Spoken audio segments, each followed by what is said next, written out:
د روحاني ترغیب او تربیت لپاره داسې ادارې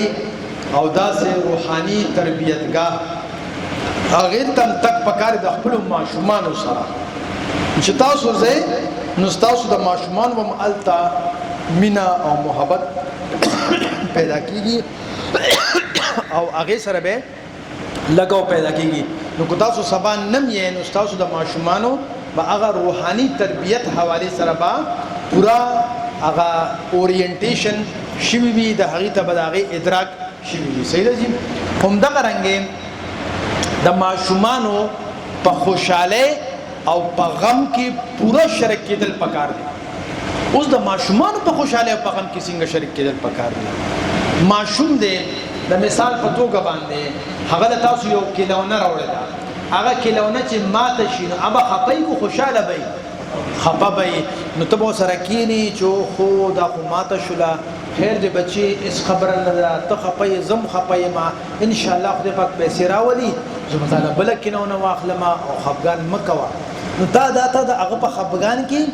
ځان شریک کو دا چې په کوم څه هغه خوشاله شي په خوشاله کې هغه بابا وګوره دا چې ما درا کړی دی دا له دا کې نو تاسو خوشاله شه دا چې هر وخت بوت تندینه چې زدا خواشه یو خو ته چې کوم نظر راشه نه بس دا چې زرا کړی دا چې زرا کړی دی دا کوم ماشوم خبر وکړه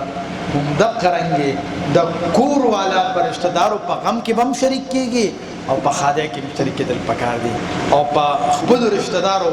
هغه په غم کې پورا شریک کېدل پکار دي او په خاده کې شریک کېدل پکار دي دې کې بدن نه ګوره چې هغه ما کرا راضي او کو ناراضي هغه مون سره کوي او کو نه کوي خو چرې پرس که مونږه او تاسو خپل ولی د دې دپاره پالو چې هغې را سره کوي مونږ ورسره کوو دې دپاره یې پالو نو ګورې دا خپل ولی دا تجارت دی زه یو دکاندار لاړم او 10 روپۍ مې ورکړه هغه ماچس راکړه نه چا چاته دی او نه راغلی نو زما خو ثواب ونه شو ثواب خو به زما هله کېږي چې ما کره رشته دار او خپل نه راځي او زه وکره ورځم زما تپوس نه کوي او زه کوم هله به دا خپل ولي وي نو موږ له پکار دی چې د خپلو رشته دارو سره غم خادي خالص د الله د رضا دپاره کوو دې دپاره نه کوو چې هغې موږ سره کوي نو دې سره به هم ستاسو په ماشومانو باندې هم ښه اثر غورځېږي او ستاسو په چې کوم کور والا دی په هغې به هم اثر غورځېږي نو لازمي خبره ستاسو د کور ماحول به بیا ډېر زیات ښه وي صحیح شو همدغه رنګې کله هم چې تاسو د بهر نه راشئ د څه نه راشئ بهر نه تاسو راشئ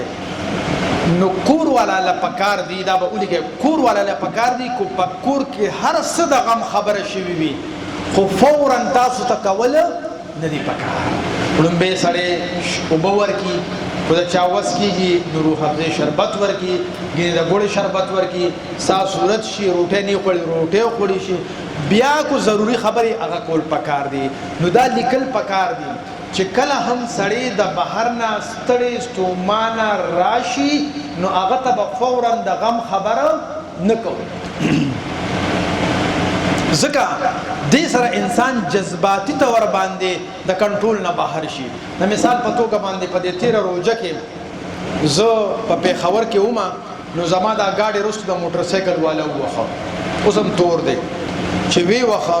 نو چې ما ورته وکتل نو موټر سایکل والا او زنانه هم ورسره وه نو ما یاره هېڅ خبره نه خیر دی بس ګاډی خراب شو خو هغه ته خدای وکړي هغه روان شو چې کور ته رالم نو سر وجه وه او سمې ګاډي جنګېدلې نو زه به غوسه وم او که به نه وم غوسه وم نو چې کور ته رالم زمونږ طریقه کار دا چې زما لور به ماله اوبه راوالي څوک به اوبه راوالي لور مې په نهم کې واخلي نو چې لور مې اوبه راواغستې او هغه ما اوسکلې د کور هغه غوسه څه شوله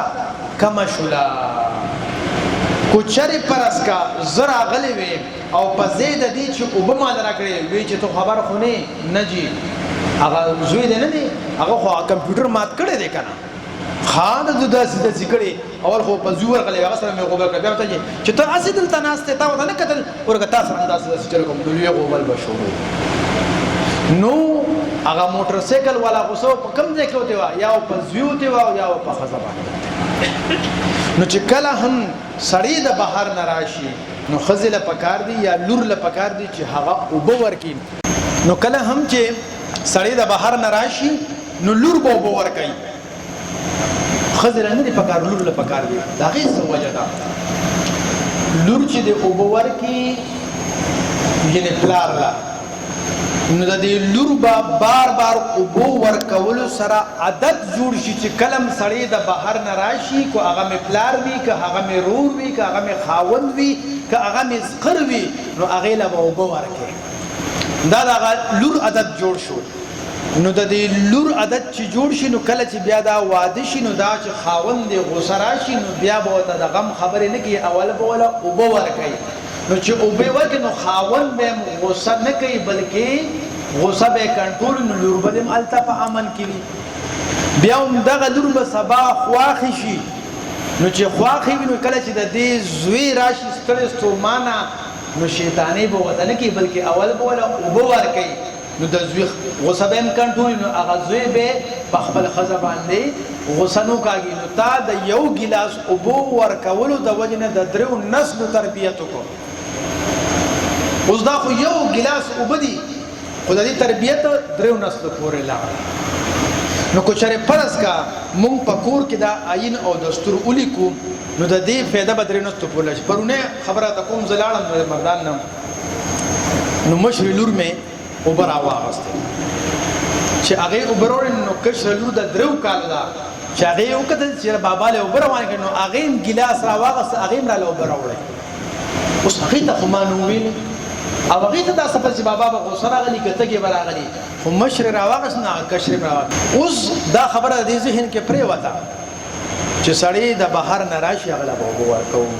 نو دا آئین او دستور کې لیکل پکار دي کله هم چې سړی د بهر نه راشي نو لور له پکار چې هغه اوبه ورکي که لور د چانه وي نو بیا زوی له پکار کې بیا نو بس خدای له پکار چې هغه اوبه ورکي